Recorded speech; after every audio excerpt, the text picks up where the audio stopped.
인사드리겠습니다. 안녕하세요. 네. 우리가 생활하다 보면은 가끔 경고장을 만나는 경우가 있습니다.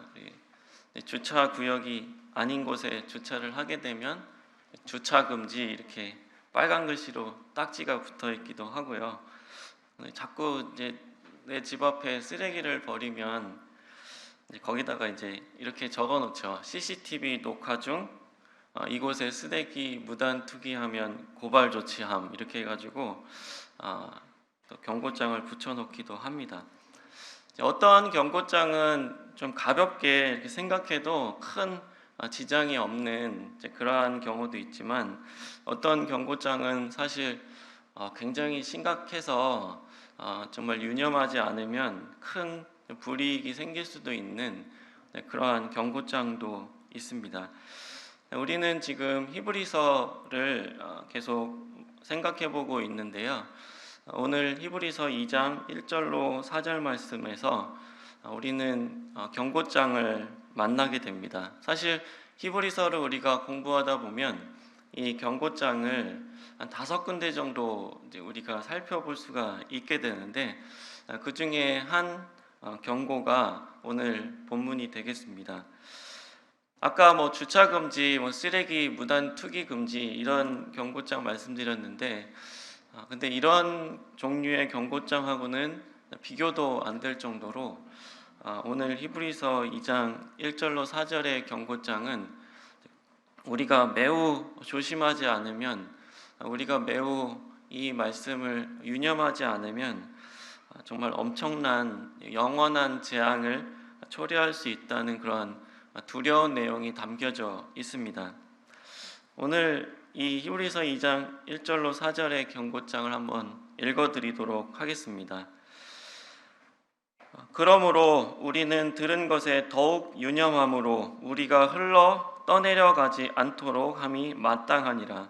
천사들을 통하여 하신 말씀이 견고하게 되어 모든 범죄함과 순종하지 아니함이 공정한 보응을 받았거든 우리가 이같이 큰 구원을 등한히 여기면 어찌 그 보응을 피하리요. 이 구원은 처음에 주로 말씀하신 바요 들은 자들이 우리에게 확증한 바니 하나님도 표적들과 기사들과 여러 가지 능력과 및 자기의 뜻을 따라 성령이 나누어 주신 것으로서 그들과 함께 증언하셨느니라. 네. 이 오늘의 경고장의 내용을 한마디로 요약을 한다면 이같이 큰 구원을 등한히 여기지 말라라고 요약할 수 있을 것 같습니다. 이 경고장을 누구에게 보낸 것인가에 대해서 우리가 먼저 생각을 해봐야 될 텐데요. 이 경고장을 받은 사람은 이 예수 그리스도에 대한 소식, 이 복음을 전혀 들어보지 못했거나 아니면 완전히 이 복음에 대해서 거부하고 예수님을 저주한다든가 이렇게 부인한다든가 이렇게 하는 사람에게 이 경고장을 보낸 것이 아님을 생각해 보게 됩니다.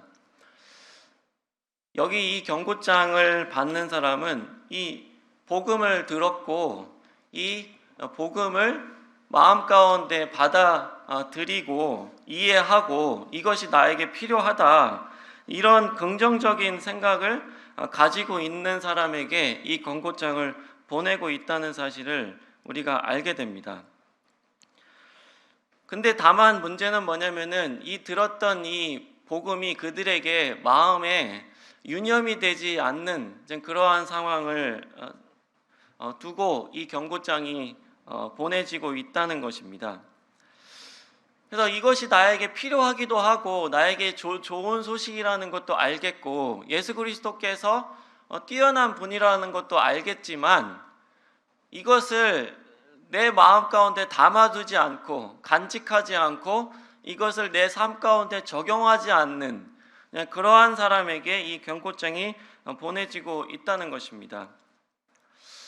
우리가 참 두려워해야 되는 사실은 무엇이냐면 하나님께서 말씀하신 이 지옥, 영원한 영벌인 이 지옥에 처해지는 사람은 결코 이 하나님을 부인하는 무신론자만 지옥에 있는 것이 아니라고 하는 사실입니다. 그 지옥에는 이 예수 그리스도에 대한 소식을 분명히 들었고 이것이 정말 좋은 소식이라는 것도 알고 이것을 나에게 필요하다는 사실도 알지만 그것을 자신에게 적용하지 않고 자신의 삶에 반영하지 않고 그것을 유념하지 않는 그러한 사람들도 지옥에 많이 있을 것이라고 하는 사실을 우리가 굉장히 경계로 삼아야 할 것입니다. 그래서 그 사람은 내가 이것을 거부하지 않기 때문에 이 복음을 내가 거절하지 않기 때문에 나는 구원받았을지도 모른다라고 하는 그런 막연한 생각에 살고 있는 사람일 수도 있겠죠. 그리고 내가 이게 정말 필요하다는 걸 알기 때문에 좀 나중에 하면 안 되냐, 내가 지금 바쁘고 뭔가 다른 것에 지금 사로잡혀 있으니 다른 때 믿을게, 지금은 말고, 이렇게 생각하는 사람도 있을 수 있다라고 하는 것이죠. 마치 0.1점 차이로 커트라인에 미달된 그러한 사람이 정말 안타깝게 그 불합격한 그런 것처럼 이 정말 구원받을 뻔하였지만, 그리고 혹시 내가 구원받은 줄 알았지만 그렇지만 결국에 지옥에 가는 그러한 안타까운 그런 사람들이 얼마나 많을 것인가. 바로 그런 사람들에게 오늘의 경고장이 보내지고 있다라고 하는 것입니다. 그래서 이 큰 구원을 등한히 여긴다는 것은 무슨 뜻인가? 이 첫 번째로는 유념하지 않는다는 뜻이 되겠습니다. 여기 이 1절 말씀 다시 보시면, 그러므로 우리는 들은 것에 더욱 유념함으로 우리가 흘러 떠내려 가지 않도록 함이 마땅하니라. 이 유념하지 않는다는 중요하게 생각하지 않는다는 뜻이겠죠. 다른 성경에 보니까 굳게 간직하지 않는다라고 하는 뜻으로 번역되기도 했습니다. 그러니까 내가 들은 말씀, 내가 들은 이 복음의 말씀을 간직하지 않는다, 내 마음에 머물게 하지 않는다라고 하는 그런 뜻으로도 이해할 수 있겠습니다. 저는 요즘 이 유념하다라고 하는 그런 의미에 대해서 사실 몸소 체험하고 있는 과정인데요. 뭐냐면은 회사에서 연초가 되면 항상 사장님이 그 신년사를 발표하고 올해 경영 방침에 대해서 이제 구성원들과 이렇게 공유하는 자리를 마련합니다. 근데 여기에는 뭐 새해 복 많이 받으세요라는 뭐 신년 그런 인사도 포함되어 있지만 더 중요한 것은 올 한 해 동안에 이 회사를 어떻게 경영할지에 대해서 굉장히 중요한 사실을 거기 이제 신년사나 이 경영 방침에 담아둔단 말이죠. 근데 제가 작년까지만 해도 이것을 전혀 유념하지 않았습니다. 그냥 한번 쓱 보고 말았지 이걸 뭐 유념할 이유가 없었거든요. 근데 올해는 그렇게 하지 못하고 그렇게 하면 안 되는 상황입니다. 왜냐하면 사장님이 발표하신 그 신년사 그리고 경영 방침을 제가 소속된 그 조직의 운영 방침에 이렇게 맞춰야 될 거잖아요. 그죠? 거기에 제가 관여를 하고 있는 역할을 맡았기 때문에 그런 걸 텐데요. 그래서 제가 올해는 그 사장님의 그 경영 방침을 발표한 그 문구를 거의 뭐 애우다시피 해가지고 단어들을 뭐 안 보고도 쓸 수 있을 정도로 그걸 보고 또 보고 계속 보고 이걸 어떻게 제가 소속된 그 조직에 잘 맞출 것인가 고민하고 이런 작업들을 지금까지 계속 하다 보니까 자연스럽게 유념을 하게 되더라는 거죠. 자, 히브리서 저자는 말씀드린 대로 이 복음을 거절하고 저주하는 사람들에게 이 경고장을 보낸 것이 아닙니다. 이 사람들은 복음을 알고 있어요. 거부하는 사람들이 아닙니다. 근데 문제는 뭐냐면 유념하지 않는다는 거죠. 그냥 한번 쓱 보고서 지나가는 신년사처럼 그렇게 생각하는 사람들에게 이 말씀을 하고 있다라고 하는 것입니다. 그래서 이것을 내 삶 가운데 적용하고 반영하지 않는 겁니다. 마치 사장님의 그런 경영 방침하고 전혀 상관없이 내가 소속된 조직을 운영하는 그러한 사람처럼 하는 예수님 말씀은 좋다, 좋은 말씀이네. 그렇지만 나에게 해당하지 않는다라고 생각하는 그런 것들을 유념하지 않는 것이라고 생각할 수가 있겠습니다. 우리는 어떠한가요? 우리는 이 하나님 말씀의 그 단어 하나하나에 대해서 유념하고 이것이 무슨 뜻인지 알기를 원하고 여기에 내 삶을 맞추기를 원하고 그러한 마음이 있습니까? 만약에 그렇지 않다라고 한다면 우리도 마찬가지로 이 복음을 유념하지 않는 사람에 해당될 수 있다라고 하는 것. 내가 이 복음은 알고 좋은 말씀이라는 건 알고 있지만 나에게는 반영하지 않고 있는 것, 그것이 유념하지 않는다는 뜻이 되겠습니다. 두 번째는 뭐냐면은 흘러 떠내려 가지 않도록 한다. 흘러 떠내려 버린다. 유념하지 않는다는 것이 그런 뜻으로 우리가 이해할 수가 있겠습니다. 여기 아까 1절에 있는 것처럼 우리가 흘러 떠내려가지 않도록 함이 마땅하다 이렇게 말씀했잖아요. 여기서 이 흘러 떠내려 버린다라고 하는 단어, 이 단어가 사실 여러 가지 상황에서 쓰인다라고 하는데요. 이게 이제 반지를 이제 껴놨는데 내가 뭐 자다 보면 혹은 뭘 하다 보면 그냥 한번 쓱 빠져버리는 그런 경우가 있을 수 있잖아요. 그런 경우에서 사용될 수도 있고, 또 이 배가 이제 운행을 안 할 때는 이 항구에다가 단단하게 정박을 해놔야 되지 않겠습니까? 그죠? 근데 그 배주인이 이걸 단단하게 묶는 걸 이렇게 부주의하게 한 거예요. 그러면 어떻게 됩니까? 파도가 치거나 바람이 불거나 했을 때 그게 쓱 풀려가지고 이제 배가 이제 표류하는 그런 조류에 따라서 그냥 막 둥둥 떠다니는 그러한 상황에서 사용될 수도 있다라고 하는 거죠. 자, 우리는 주님께서 말씀하신 씨 뿌리는 비유에 대해서 알고 있습니다. 거기 보면 4가지 종류의 밭이 나오지 않습니까? 한 밭이 이제 돌밭입니다. 그 돌밭에 해당하는 말씀을 주님께서 해석해 주시기를 하나님 말씀을 받았을 때 즉시 어떻게 해요? 기쁨으로 받으나 세상에 환란이 왔을 때 세상에 박해가 오니까 어떻게 합니까? 그 말씀을 버려버리는 이러한 사람의 마음을 이 돌밭으로 예수님께서 표현하고 계셨습니다. 자, 여기서도 보면은 히브리인들의 이 예수 그리스도께서 메시아다라고 하는 그러한 복음을 들었을 때 처음에는 기쁨으로 받았을 겁니다. 아, 그렇구나. 우리가 정말 고대하던 메시아가 바로 예수 그리스도시구나 라고 하는 것을 들었을 때 기쁨으로 받았어요. 근데 이것을 받고 보니까 뭐예요? 이 히브리 이 민족 자기 동족들에게 이제 믿고 있지 않는 사람들에게 이제 박해가 오는 거죠. 그 사회에서 이제 고립이 되는 겁니다. 심지어는 직업을 잃기도 하고 막 가족들에게 막 박해를 받게 되고 이런 상황이 막 벌어진다는 거죠. 이러니까 어때요? 자기가 믿고 있는 그 믿음을 그냥 흘러 떠내려가게 하는 그러한 사람들이 있었다라고 하는 거죠. 바로 이 히브리서의 저자는 바로 그런 사람들을 향해서 이 경고장을 보내고 있는 것입니다.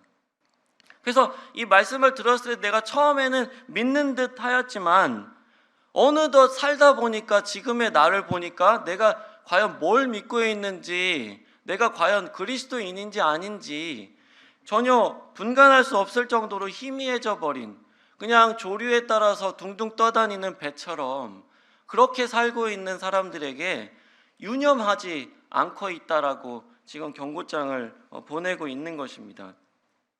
우리가 인구주택 총조사에 나의 종교는 기독교라고 적을 수도 있고 면접 같은 데 가서 종교가 뭐냐 하면은 기독교인이라고 말할 수는 있겠지만 그것이 그냥 형식적이고 표면적인 사실일 뿐이지 내 삶의 정체성에는 전혀 그것이 영향을 미치고 있지 않은, 그냥 흘러 떠내려 가고 있는 그러한 상황을 지금 유념하지 않는 사람이라고 우리가 이해할 수가 있겠습니다. 그리고 세 번째는 이 가볍게 여긴다는 그런 뜻으로도 우리가 이해할 수가 있겠죠.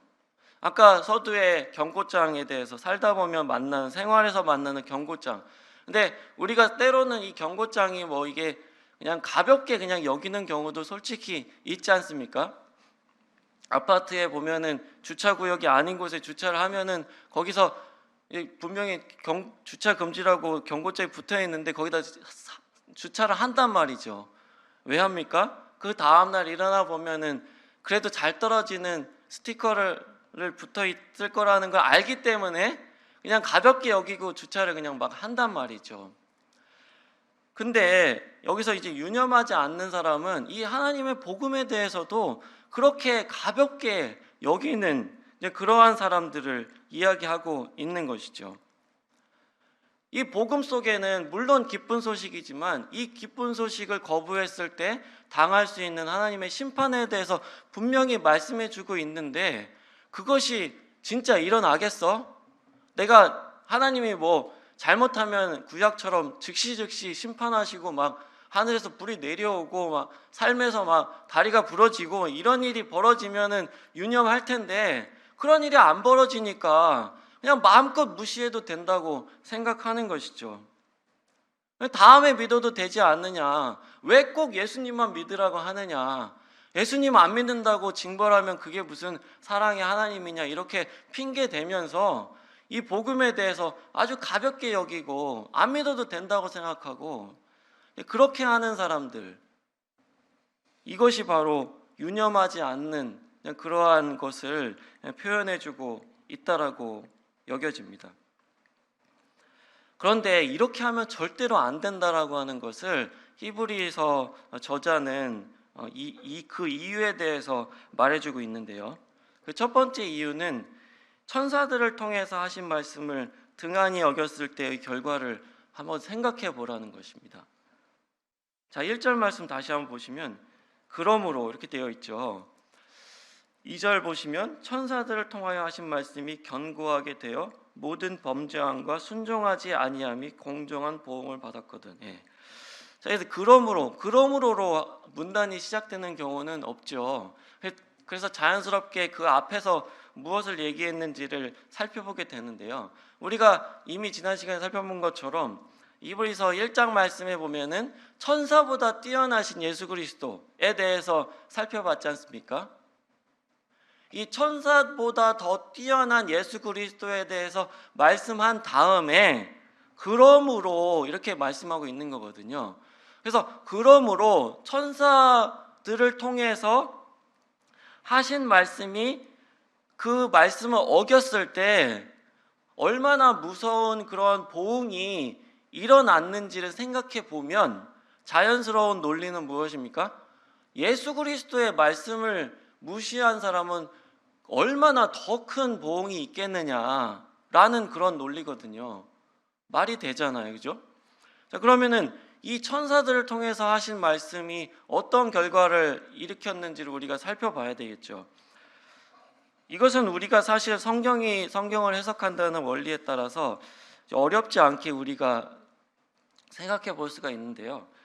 이 사도행전 7장 53절에 보면은 천사가 전한 율법이라는 표현이 나옵니다. 거기 보면은 스데반이 자기가 이스라엘 역사를 통해서 쭉 이 복음을 전하는 과정인데 거기 보면 53절에 천사가 전한 율법이라는 말이 등장합니다. 그리고 거기 그 같은 장의 38절에 보면은 모세가 시내산에 있을 때, 시내산에서 무슨 일이 있었어요? 하나님께서 모세를 통해서 율법을 주셨지 않습니까? 그래서 그 율법을 주셨을 때 천사들이 시내산에 함께 있었음을 스데반이 증거를 하고 있습니다. 그러니까 하나님께서 율법을 모세를 통해서 이스라엘 백성들에게 전해 주셨을 때 천사들이 그 일에 관여를 하고 있었고 그 일을 담당하고 있었다고 우리가 이해할 수가 있겠죠. 그래서 이 율법을 천사를 통해서 주셨는데, 그러니까 천사를 통해서 주신 율법을 어겼을 때 이스라엘 백성들에게 무슨 일이 일어났는지를 한번 생각해 보자는 겁니다. 이거는 우리가 많은 예를 들 필요도 없을 것 같습니다. 하나만 예를 들으면 민수기 이제 15장에 있는 말씀인데 이 십계명에 보면은 너희가 안식일을 거룩히 지키라는 말씀을 하지 않습니까? 그죠? 근데 민수기 15장에 보니까 어떤 사람이 안식일에 나가가지고 나무를 하는 거예요.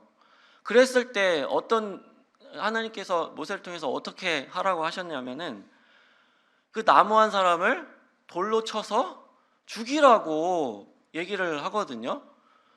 한번 생각해 보시죠. 이 율법이 말하는 안식일을 거룩히 지키라고 하셨는데, 이 민수기 15장 그 배경 자체가 이 광야에서 아무것도 지금 농사를 지을 수도 없고 거기서 소득을 얻을 수도 없는 아무것도 없는 그 광야에서 오로지 하나님의 공급하심만 바라는 상황에서 그 안식일에 일주일에 하루는 자기 생계를 위해서 뭘 하지 말고 하나님만 온전히 예배하는 시간을 가지라고 하는 의미로 안식일을 거룩히 지키라고 하셨지 않습니까? 근데 그때 사람이 밖에 나가서 나무를 한 거예요. 이유가 있었겠죠. 뭔가 추웠든지 뭔가 음식을 하고 싶었든지 크게 그런 잘못된 그런 이유는 아니었을 거라고 추정이 됩니다. 근데 안식일에 나가가지고 나무를 한 사람을 어떻게 하라고 했다고요? 돌로 쳐서 죽이라. 이게 그렇게 잘못된 일인가요? 이게 진짜 안식일에 나가서 나무하는 게 그렇게 사형당할 일인가요? 네, 사형당할 일입니다. 이건 정말 큰 일이에요. 그냥 나무한 일 그냥 그렇게 단순하게 생각할 일이 아닙니다.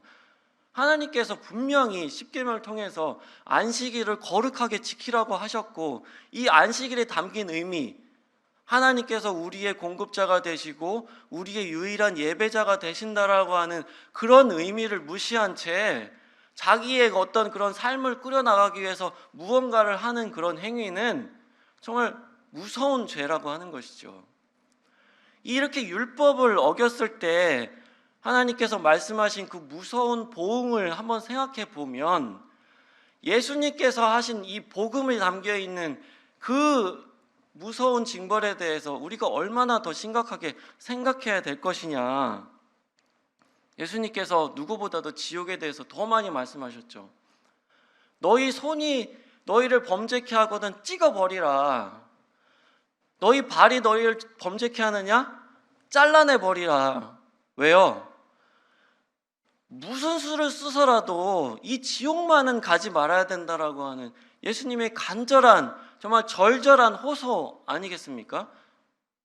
이 지옥이 얼마나 무서우면 너희가 무슨 수를 써서라도 정말 이 몸을 잘라버리는 그런 한이 있다 하더라도, 차라리 그런 한이 있더라도 지옥만큼은 가지 말아야 된다고 예수님께서 경고하시는 거거든요. 그거를 가볍게 여기지 말라는 겁니다. 천사를 통해서 그렇게 말씀하신 것이 그런 무서운 심판을 가져왔는데, 예수님께서 말씀하신 그 경고를 우리가 얼마나 무겁게 받아들여야 하겠느냐. 이 경고장에 해당하는 그런 분들, 이 예수님의 복음을 분명히 들었습니다. 이 예수님의 복음이 담겨 있는 그 형벌에 대해서도 알고 계십니다. 그런데 이것이 나에게 해당하지 않을 거라고 그냥 막연하게 생각하는 사람들, 오늘 말씀을 듣고 있는 분들 중에서도 혹시 그런 분들이 계시는지 모르겠습니다. 이 복음을 분명히 들으셨고 이 복음 속에 담겨 있는 무서운 하나님의 죄에 대한 심판에 대해서 들으셨음에도 불구하고 여전히 그것을 가볍게 여기시는 분들이 계시다면 정말 그렇게 하지 않으시기를 간절히 바랍니다. 나중에라고 미루지 마시기를 바라겠습니다. 이것이 나에게 아무 일 없을 거야, 괜찮을 거야, 막연하게 생각하지 마시기 바랍니다. 하나님께서 무엇을 말씀하셨으면 반드시 이루실 것이기 때문에 지금이라도 이 복음에 대해서 유념하시고, 정말 나에게 정말 꼭 필요하다면 미루지 마시고 이 복음 속에 나의 삶을 비추어 보시면 좋겠습니다. 그리고 히브리서 저자가 이 복음을 유념해야 된다라고 하는 그 이유 두 번째는 이 구원이 얼마나 확실하게 증거되어 있는지를 생각해 보라는 것이죠. 3절 말씀을 보겠습니다. 우리가 이같이 큰 구원을 등한히 여기면 어찌 그 보응을 피하리요? 이 구원은 처음에 주로 말씀하신 바요. 예. 이 복음이 너무나 의심할 여지 없이 확실하게 증거되었기 때문에 우리가 이 복음을 유념해야 된다라고 말씀하고 있는 것입니다. 이 복음은 처음에 누구로부터 증거되었다고요? 우리 주 예수 그리스도께서 직접 이 복음을 처음에 증거하셨다고 합니다. 예수님보다 앞서 태어나서 예수님의 길을 예비한 침례 요한이라는 사람이 있었죠. 그가 자기 제자들이 소식을 들려왔습니다. 예수님이라는 이분이 병자들을 고치고 죽은 자들을 일으킨다, 이런 소식을 들고 왔어요. 그랬을 때 침례 요한이 그 자기 제자들을 예수님께 보냅니다. 그리고 이렇게 질문합니다. 오실 그 이가 바로 당신이오니까 아니면 내가 다른 이를 기다려야 하겠습니까? 그랬을 때 마침 그 질문을 들고 예수님께 간 침례 요한의 제자들이 발견한 게 무엇이냐면, 예수님께서 눈먼 자의 눈을 띄우시고 죽은 자를 살리시고 병자들을 고치는 그런 장면을 보고 있었던 것이죠. 그랬을 때 예수님께서 그 침례 요한의 제자에게 이렇게 대답합니다. 너희가 보고 들은 것을 전하라. 예수님께서 뭘 말씀하시는 겁니까? 자신이 메시아라고 하는 사실을 그냥 말로만 증거하신 것이 아니라 이 기적을 베푸는 것을 통해서 자신이 하나님의 메시아라고 하는 것을 확실하게 증명해 보였다라고 하는 것이죠. 예수님께서 이 생명을 주실 수 있는 분이라고 하는 것을, 유일한 길이요 진리요 생명이시라고 하는 것을 증명하기 위해서 예수님께서는 그 기적을 베푸심으로 확실하게 증거를 하셨다라고 하는 것입니다. 그리고 그 이후에는 누가 전했어요? 이거 2장 3절 말씀, 히브리서 2장 3절 뒤쪽에 보시면은 들은 자들이 우리에게 확증한 바니, 먼저는 예수 그리스도께서 복음을 전하셨고 그 복음을 전해 받은 그 사람들이 또 확증했다라고 말씀하고 있죠. 예수님께서 이제 승천하실 때 11제자에게 지상명령을 하시면서 내가 세상 끝날까지 너희와 항상 함께 하겠다고 약속을 하셨습니다. 그리고 이제 승천하실 때 성령이 너희에게 임하시면 너희가 권능을 받고 예루살렘과 온 유대와 사마리아와 땅끝까지 땅끝까지 이르러 내 증인이 될 것이라고 말씀하셨는데, 그들이 진짜로 성령께서 강림하시자 방언을 하고 병자들을 고치는 능력을 하고 이런 일들이 막 벌어졌다라고 하는 것이죠.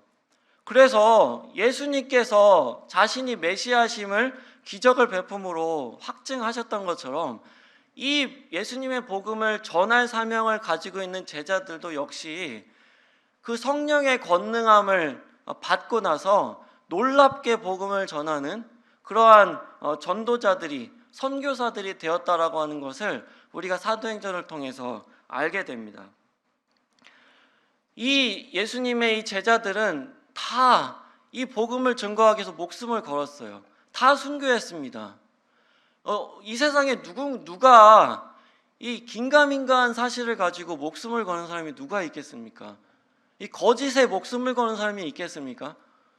이 예수 그리스도의 제자는 이 복음이 너무나 확실하기 때문에, 이 예수님께서 생명을 주시는 분이라고 하는 것이 너무나 확실하기 때문에 내가 보고 들은 것을 말하지 않을 수 없다, 거기에 내 목숨을 바치겠다 라고 생각하면서 이 복음을 정말 땅끝까지 증거하기 원했던, 그래서 이렇게 2000년 교회 역사 가운데서 이런 사람들이 계속해서 확증했기 때문에 우리에게까지 이 복음이 전달된 것 아니겠습니까? 전에 이 복음 집회 우리 교회 강사로 오셨던 그런 형제님과 교제하는 중에 간증을 들었는데요. 자기는 어렸을 때부터 복음을 너무 많이 들었다는 거예요. 그래서 이 복음의 이야기가 그냥 동화처럼 느껴졌다라고 라고 하셨습니다. 근데 이제 어느 날은 그때가 이제 북한과 막 험악한 말들이 오고 가고 전쟁이 날지도 모른다라는 그러한 사회적인 분위기가 있었던 때였는데, 근데 자기 어머니가 그 TV 뉴스를 보면서 뜨개질을 이제 하고 계셨는데, 아주 편안한 그러한 표정과 그러한 온화한 목소리로 뜨개질을 하시면서, 야, 북한이 쳐들어올지도 모르는데 만약에 북한군이 쳐들어오면 우리 예수님 믿는 사람들은 다 처형당할 거야. 우리 아빠 엄마는 예수님 부인하지 않을 거고, 그러면 우리 총살 당할 건데 너는 어떻게 할래? 이렇게 질문을 하셨다는 거죠.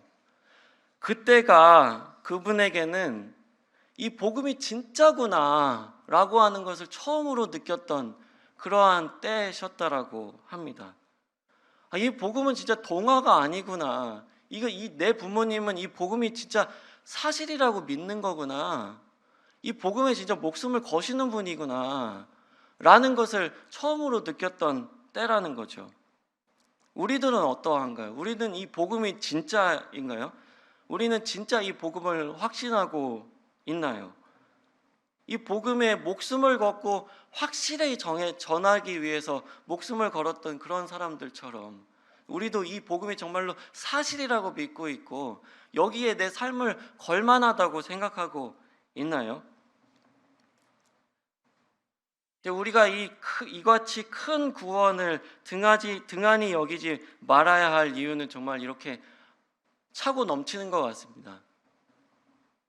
이 복음을 우리가 등한히 여겼을 때 초래될 그 무서운 심판에 대해서 분명히 우리가 알게 되고, 이 복음이 얼마나 확실하게 예수 그리스도로부터 또 제자로부터 또 그 제자의 제자로부터 계속해서 확실하게 증거되었는지를 우리가 분명히 알고 있기 때문에 이 큰 구원을 우리가 절대로 등한히 여기지 말아야 할 것입니다. 우리가 히브리서 내내 우리가 살펴보게 될 것은 예수 그리스도께서 어떤 것보다 뛰어난 분이다 라고 하는 것을 우리가 계속 살펴볼 거거든요. 히브리서 저자는 우리에게 이렇게 납득시키고 있는 것입니다.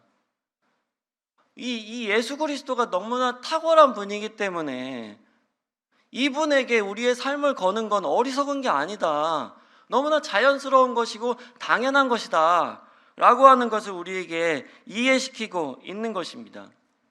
그래서 여전히 세상과 예수 그리스도 사이에서 이렇게 갈등하고 있는 분이 혹시나 계신가요? 이 복음을 진짜 믿는 게 나한테 좋은 것인가에 대해서 긴가민가한 분이 여전히 계신가요? 우리가 이 히브리서 말씀을 계속해서 묵상하는 가운데 이 탁월하신 예수 그리스도에 대해서 발견하길 원하고, 이 분이 정말 내 삶의 주인이 되셔야 하고 이분을 따르는 것이 나에게 정말 현명한 것이라고 하는 것을 깨닫게 되고, 그분께 대한 나의 확신함이 점점 더 커지는 그러한 기회가 되기를 원합니다. 그러면 이게 마지막으로 우리가 이 큰 구원을 유념하는 삶이란 무엇인가에 대해서 살펴보기를 원합니다. 첫 번째로 생각해 본 부분은 비용을 계산하라, 이 부분을 좀 말씀드리고 싶습니다. 누가복음 14장에 보면 예수님께서 제자도에 대해서 설명을 하시죠. 그때 비유를 말씀하십니다.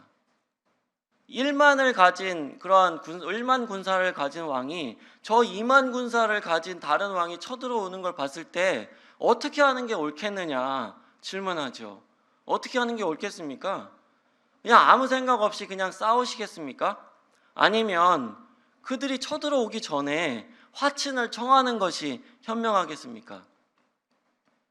너무나 자연스러운 그러한 답변은 화친을 청하는 것이 지혜로운 것이다. 우리가 예수님을 믿는다라고 하는 게 무슨 큰 헌신이나 된 양 생각하는 경우가 있습니다. 내가 예수님 안 믿어도 잘 살 수 있지만 예수님께서 하신 말씀이 옳아 보이고 좋아 보이니 내가 그냥 한번 내 삶을 포기하고 내가 누릴 수 있는 거 포기하고 한번 믿어주겠다. 근데 예수님 믿는 것이 진짜 나에게 있어서 헌신인가요? 내가 유익하고 나에게 좋은 것들을 포기하고 예수님이라는 분을 그냥 내가 마음 가운데 내가 희생적으로 믿어주는 건가요? 아니면 예수 그리스도를 믿고 영접하는 것은 나에게 정말 영혼에 유익하고 꼭 필요한 것이라서 다른 것들은 다 불필요하다고 생각하는 것이 자연스러운가요? 아까 1만 군사를 가진 왕이 2만 군사가 쳐들어왔을 때 어떻게 하는 게 현명하겠느냐? 쳐들어오기 전에 화친을 청하는 것이 낫지 않겠느냐? 현명하지 않겠느냐? 자, 우리가 하나님과 싸워 이기겠습니까? 하나님이 말씀하시는 것에 대해서 그냥 가볍게 생각하는 것이 진짜 과연 현명한 것일까요? 이 하나님에 대해서, 하나님의 심판에 대해서, 내가 죄인됨에 대해서 인정하는 것이 현명한 것일까요? 예수님을 믿는 게 무슨 헌신입니까? 내가 가지고 있는 그 알량한 무언가 좋은 것들, 그것이 예수님 믿는 것보다 더 중요한가요? 그것이 나에게 그렇게 중요한가요? 내 삶의 영혼을 좌우하는 문제보다 그게 더 중요한가요? 하나님께 대해서 우리가 나 자신을 낮추고 그분께 화친을 청하고 그분을 따르겠다고 말하는 것이 진짜 나에게 헌신인가요? 아닙니다. 하나님의 은혜죠. 하나님께서 나에게 베푸신 그 은혜, 구원받을 수 있는 은혜, 형벌을 피할 수 있는 은혜, 그분을 위해서 살 수 있는 그 은혜를 내가 감사함으로 받아들이는 거지, 내가 큰 희생을 치르는 양, 그렇게 생각할 게 아니라고 하는 것이죠. 이 복음의 가치를 생각해 보면, 나에게 베푸신 그 은혜의 분량을 생각해 보면, 내가 가지고 있는 그 작은 것들을 버리는 것, 그건 너무나 하찮은 일 아닐까요? 내가 예수 그리스도의 가치를 알면 알수록 내가 가지고 있는 것들을 하나님을 위해서 무언가 드리는 것은 절대 헌신이 아니다. 너무 자연스럽고 당연하고 현명한 것이다 라는 것이죠. 이 비용을 내가 아까워하는 게 아니라, 정말 드리고 싶지 않은데 정말 억지로 드리는 그게 아니라, 내가 예수 그리스도를 갖기 위해서 이 세상적인 것들을 배설물로 여기는 것은 결코 어리석은 게 아니라 현명한 것이다. 나의 영원한 유익을 위해서 이거는 당연한 것이다라고 생각하는 것이 합당한 태도이겠습니다. 두 번째는 우리가 이 큰 구원을 유념하는 삶이라는 것은 이 믿음 안에 있는가를 시험해 보는 것이라고 말씀드릴 수 있겠습니다. 고린도후서에 바로 지금은 은혜 받을 만한 때요, 보라 지금은 구원의 날이로다. 여전히 이 세상과 예수 그리스도 사이에서 저울질하고 계신 분이 계십니까? 예수 그리스도를 믿는 것이 내 삶에 정말 손해라고 생각하십니까? 많이 불편할 것 같은가요? 많이 잃어버려야 될 거라고 생각하시나요? 예수 그리스도를 거부하는 대신 가질 수 있는 것이 많이 있다고 생각하시나요? 이 예수 그리스도는 우리에게 너무나 탁월하고 유일한 구원의 길이시라서 우리가 이분을 갖기 위해서 희생 못할 것이 사실 아무것도 없음을 이 히브리서 저자는 히브리서 내내 계속해서 설명하고 있다라는 거 우리가 생각해 보아야 합니다. 이거는 정말 영원을 결정하는 문제이기 때문입니다. 영원한 지옥불이냐 영원한 천국이냐를 결정하는 너무너무나 중요한 문제이기 때문입니다. 우리에게 주어진 단 한 번뿐인 인생을 어떤 가치를 가지고 어떤 세계관을 가지고 살지를 분간하는 중요한 문제이기 때문입니다. 하나님께서 여러분에게 바른 분별력을 주시기를 간절히 바랍니다. 진정한 가치가 무엇인가? 나는 진짜 무엇을 위해서 사는 것이 이 단 한 번뿐인 인생을 가치 있게 사는 것인가? 나는 대체 어디로 와서 어디로 가는 사람인 것인가? 나는 무엇을 추구하면서 사는 것이 내 삶을 가장 가치 있게 하는 것인가? 이 경고장은 이 세상과 예수 그리스도 사이에서 여전히 갈등하고 어디에 마음을 두지 못하고 정처 없이 표류하는 배와 같은 그런 인생에게 예수 그리스도가 여러분들의 유일한 길이다. 예수 그리스도가 여러분의 유일한 가치다. 예수 그리스도만이 여러분들을 영생으로 이끄는 길이다. 라고 하는 것을 확실하게 선포하고 있는 것입니다. 혹시 이 복음에 대해서 여전히 이해가 되지 않으시거나 여전히 내가 이 복음이 필요한 사람이라는 것이 인정이 되지 않으시거나 내가 이 세상과 복음 사이에서 여전히 갈등하고 계시는 분이 있다면 우리 서청조 교회는 여러분들을 위해서 존재합니다. 복음을 들으시기를 간절히 사모하시고 복음 듣기를 요청하시기 바랍니다. 이 복음 속에서 여러분들의 삶을 발견하실 수 있으면 좋겠습니다. 그리고 우리 서청조 성도님들에게도 또 마지막으로 말씀드리고자 합니다. 우리가 진짜 믿음 안에 있는가를 시험해 봅시다. 내가 정말로 구원받은 사람이라고 생각하고 계신가요? 여러분들이 진짜 구원받은 분이라고 하는 걸 무엇으로 증명하시겠습니까? 다른 성도들이 나를 형제자매로 부르고 있다는 것으로 그렇게 증명하시겠습니까? 내가 몇 년 몇 월 며칠에 침례 받았다는 그런 사실로 내가 구원받은 사람이라고 그렇게 생각하시겠습니까? 이건 진짜 너무 위험한 그런 근거 아닌가요? 나의 이런 영혼의 운명을 좌우하는 일을 그런 것들의 근거 삼아서는 되겠습니까? 내가 진짜 믿음 안에 있는 걸 시험해 보기 위해서는 내가 살고 있는 바로 오늘의 삶이 구원받은 사람의 삶이어야죠. 그것이 너무나 확실한 증거 아니겠습니까? 내가 오늘의 삶이 내가 진짜 구원받은 사람이라고 하는 걸 증명하고 있지 못하다면 하나님께서는 여전히 나에게 기회를 주고 계시다고 여겨집니다.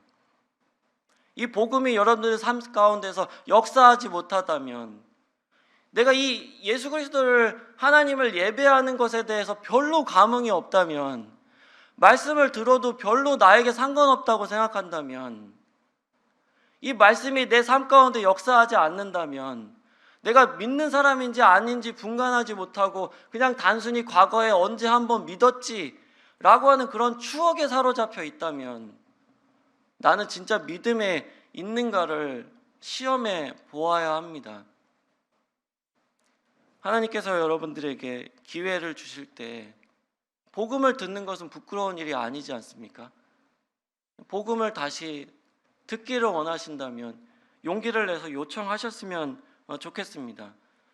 이 복음을 다시 들었을 때 우리의 신앙이 회복되고 나의 정체성이 밝혀지고 내가 정말 믿는 사람인가에 대해서 확실히 밝혀줄 것이기 때문입니다.